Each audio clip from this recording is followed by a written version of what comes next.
You are afraid nearly all the time. Well, 90% of the time, according to known research. 90% of our thoughts are fear-based. The other 10% is desire-based. You can see this personified in the financial markets, which is really just an external expression of our internal psychosis as a society, or our psychology.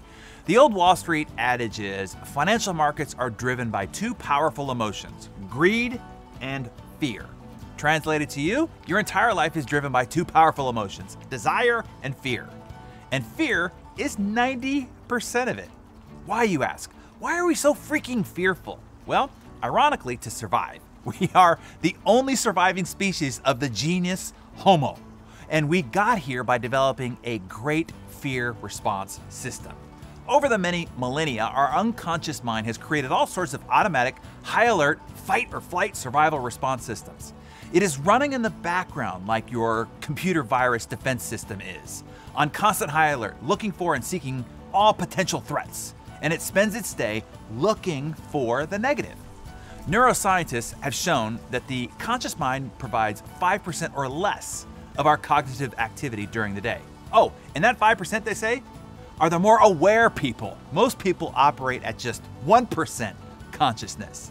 To add insult to injury, the unconscious mind operates at 40 million bits of data per second, whereas the conscious mind processes at only 40 bits per second. So that's 40 million versus 40. You can see the unconscious mind is much more powerful than the conscious mind. And it is the unconscious mind which shapes how we live our life. Most of our decisions, our actions, our emotions, and our behavior depend upon the 95% of the brain activity that is beyond our conscious awareness, which means that 95% to 99% of our life comes from our programming from the subconscious mind, which is fear-based.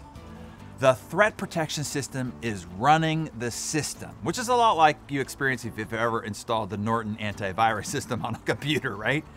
Here is the dichotomy that you have to battle. We are living in the safest and most prosperous time in all of human history.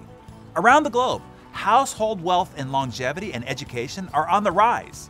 Violent crime and extreme poverty are down. Here in the United States, life expectancy is higher than ever. Our air is cleaner than it's ever been in a decade, and crime has been trending down since 1991. As reported in The Atlantic, the last year was the best year in history for the average human being, and it's only getting better. But then why the hell are people so freaking scared? Because we are living in the most fear-mongering time in all of human history.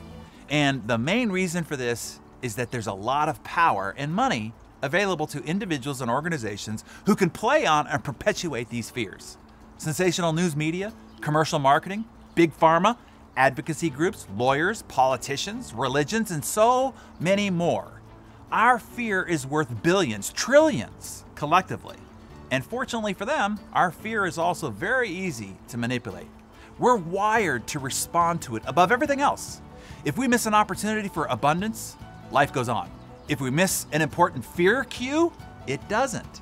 Now, the ironic aspect that I mentioned is being fearful is what allowed us to win the Homo survival game. It is fear and the stress response it creates that is also killing us. A study by the American Medical Association found out that stress is a factor in 85% of all illnesses and diseases that people suffer from today.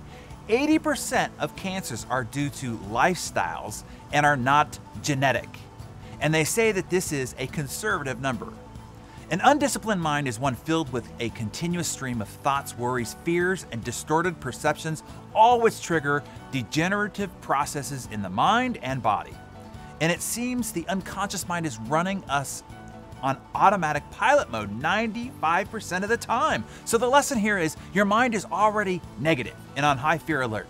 Don't poke the bear. Don't feed it. Don't put yourself in a position to be hacked, forcing your threat alert system to take over your system. Stay away from the negative news, commercialism, politics, and the other fear-mongering inputs, and stay away from fear-prodding negative people. This is also why you have to go out of your way to proactively and continually marinate your mind with what's positive, with what's hopeful, with what's abundant, and what's possible. That is why meeting me here every morning to calibrate your mind and jumpstart your day is so important. Oh, and if you know somebody who could benefit from tuning into our morning mentor sessions, be sure to send them the link below and invite them to join you in getting better every day. I'll see you mañana.